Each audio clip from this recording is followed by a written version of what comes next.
এখন প্রায় ঘরে ঘরেই সিজনাল জ্বর আর ডেঙ্গু। সুস্থ হয়ে উঠলেও বেশিরভাগ রোগেরই খাবারের রুচি থাকছে না। আর এই অবস্থায় খাবার জন্য একটা পারফেক্ট রেসিপি নিয়ে আজ হাজির হলাম। আমি অসুস্থ হলে আমার মাও আমার জন্য এই খাবারটি বানিয়ে দিতেন। খুবই কম সময়ে হাতের কাছে থাকা উপকরণ দিয়ে খুব সহজে এই রান্নাটি করা যায়। চলুন শুরু করি আজকের রেসিপি, স্পেশাল ঝাল ভাজা।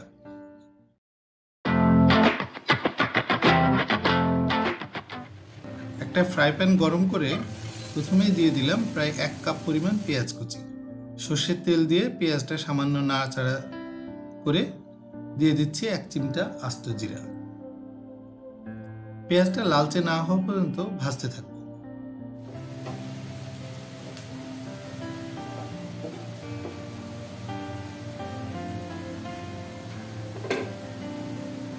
ভাজা হয়ে গেলে এর মধ্যে দিয়ে দিচ্ছি একটা মশলার পেস্ট,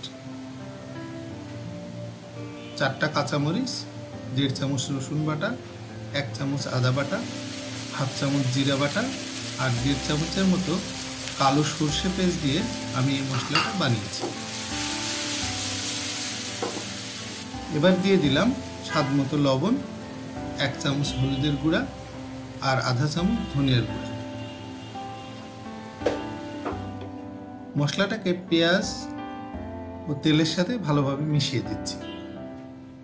এবার প্রায় 3 মিনিটের মতো ক্রমাগত নাড়তে নাড়তে মশলাটা ড্রাই না হওয়া পর্যন্ত ভাজতে থাকবে।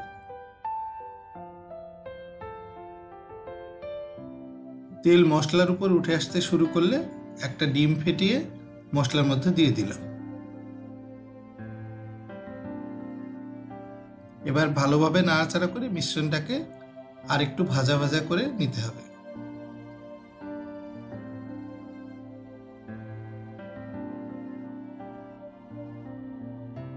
ব্যাস হয়ে গেল স্পেশাল ঝাল ভাজা। গরম ভাতের সাথে এই তরকারি অতি উপাদেয়।